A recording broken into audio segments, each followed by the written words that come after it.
তোমার পল্লীকবি জসিমউদ্দিনের বাড়ি ঘুরতে এসে তোমার কেমন লাগতেছে? ভালো। তো আসছি অনেক বছর পরে ফরিদপুরে। স্কুল জীবনের বান্ধবীদের সাথে এখানে আসছিলাম ঘুরতে। চায় যে নিলিবিলি বিকালটা পার করতে চায়, এখানে তার প্রিয় মানুষদেরকে নিয়ে আসতে পারে, আসে কিছু সময় পার করতে পারে।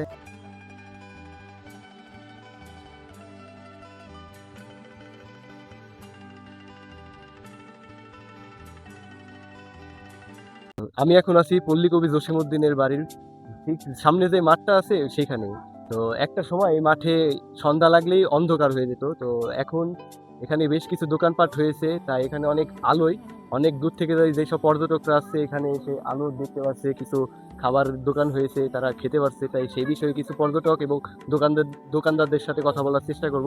আপনারা ভিডিওটা শেষ পর্যন্ত দেখবেন। ধন্যবাদ। আপু, আপনি কি পল্লীকবি জসিমউদ্দিনের বাড়ি আজকে প্রথম এসেছেন? না, আমি আজকে প্রথম আসিনি। আসলে জন্ম আমার এইখানেই, ফরিদপুরে। আমি বড় হয়েছি এইখানেই, আর লেখাপড়া এইখানেই করছি। আমি আসলে আজকে 97 সালে ঢাকা গেছি ফরিদপুর থেকে। তো আসছি অনেক বছর পরে ফরিদপুরে। স্কুল জীবনের বান্ধবীদের সাথে এখানে আসছিলাম ঘুরতে। তো আমি আগে আসতাম কবি জসিমউদ্দিনের মেলা যখন হইতো ছোটবেলায়, তখন আসছি।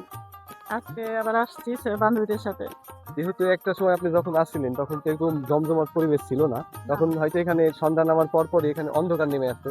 তো সেই ক্ষেত্রে আপনি এই বিষয়টা নিয়ে কি বলতে চাইছেন?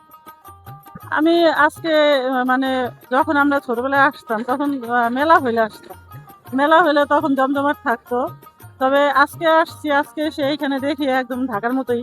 ঢাকায় যেমন সন্ধ্যার পরে কিছু পার্ক আছে বা এলাকাগুলি আছে যে খাবার দোকান থাকে, ওইখানে মানুষের সমাগম থাকে। খুব ভালো লাগলো দেখে আর কি, যে উন্নত হয়েছে আর কি। বাবু, তুমি কি ঘুরতে আসছো? হ্যাঁ, তোমার পল্লীকবি জসিমউদ্দিনের বাড়ি ঘুরতে এসে তোমার কেমন লাগতেছে? ভালো। ও আচ্ছা, তুমি কি এই প্রথম আসছো? হ্যাঁ, ও আচ্ছা আচ্ছা, তুমি কেমন উপভোগ করতেছো এসে? ভালো। ও আচ্ছা, তোমাকে থ্যাংক ইউ। হ্যাঁ ওকে। বাবু, তুমি কি এই প্রথম আসছো? মেলাইছি? ও, তুমি মেলাইছি। মেলা আইছো? কার সাথে আসছো তোমরা? ও, বেচা কিনা কেমন? এই তো আলহামদুলিল্লাহ, তবে শুক্রবার শনিবার একটু ভালো বেচা কেনা হয়, কারণ বন্ধের দিনে তো একটু আউট সাইডে, এখানে যত বন্ধু দিন আছে সব দিন বেচা কেনা ভালো হয়। একটা সময় তো আর কি এখানে অন্ধকার ছিল এইভাবে। কোনো সময় ভাবা হয়েছে যে এখানে এইভাবে বসে থাকবো, এখানে চা খাবো? না ভাই, আগে এই জায়গা মনে করেন অনেক অন্ধকার ছিল, তেমন লোকজন আসতো না, কিন্তু এখন একটা সুন্দর পরিবেশ হয়েছে, এখন অনেক লোকজন আসে, ঘুরতে আসে, অনেক দূর দূরান্ত থেকে আসে, আমাদের জায়গাটা চিনে, আমাদেরও ভালো লাগে, আমরা এখানে বসে থাকি, আমাদেরও ভালো লাগে, আনন্দ লাগে। তো ভাই, এই বিষয়টা আপনি কিভাবে নিতেছেন? এই বিষয়টা আমি ভাই পজিটিভলি নিতেছি, কারণ আগে তো এখানে অন্ধকার ছিল, এইভাবে এসে বসলে একটা মানে আতঙ্কিত বোধ করতো সবাই। এখন তো নিরিবিলি এসে বসতে পারে, আড্ডা দিতে পারে, আবার স্পেশাল চা আছে, চা খাইতে পারে, মানে একটা আনন্দময় পরিবেশ থাকে সবসময়। এখানে কি আপনি আজকেই ফার্স্ট টাইম?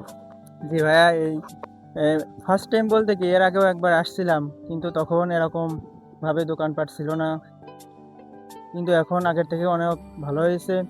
যারা এই যে নিলিবিলি বিকালটা পার করতে চায়, এখানে তার প্রিয় মানুষদেরকে নিয়ে আসতে পারে, আসে কিছু সময় পার করতে পারে। ইনশাল্লাহ আগের থেকে খুব ভালো হয়েছে, আমার এসে খুবই ভালো লাগছে। ভাই কি বিয়ে করছেন? না ভাই, বিয়ে করি নাই। তাই আপনি কি একাই আসছেন না গার্লফ্রেন্ডকে নিয়ে আসছেন? না ভাই, একাই আসছিলাম। পল্লীকবি জসিমউদ্দিনের বাসায় এসে তোমার অনুভূতিটা কি, বলো? হ্যাঁ, পল্লীকবি জসিমউদ্দিনের বাসায় এসে আমার অনুভূতি আগের থেকে অনেক ভালো। এই যে সুন্দরময় সময়টা আরো সুন্দর করার জন্য তোমার মায়াবতীর উদ্দেশ্যে কিছু করে দাও। ও আচ্ছা আচ্ছা, তাই না?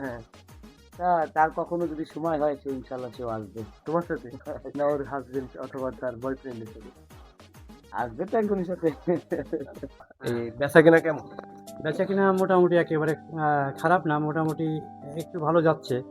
আর ঈদের সময় খুব ভালো বেচা কিনা গেছে, এখন একটু খারাপ। আমি এখন আছি পল্লী ফুড কর্নারে। তো এখানে কি কি বিক্রি হয় তা জানার চেষ্টা করবো। ভাই, এখানে কি কি বিক্রি হয়? বিক্রি হলো আপনার মোমো, কোলকপি, তারপর লাচ্ছি, ফুচকা, চটপটি, হালি, তারপরে আপনার মালাই মালাই চা, তারপরে আপনার স্পেশাল মালাই, দই, এগুলি বিক্রি হয়। তো আপনাদের সবার আহ্বান থাকবে এই পল্লী ফুড কর্নারে আসবেন এবং আমার ভিডিও দেখে আসছি এই কথা বললে পারে, যদি বেশি খান তাহলে অবশ্যই কম রাখবে আর কি। ধন্যবাদ।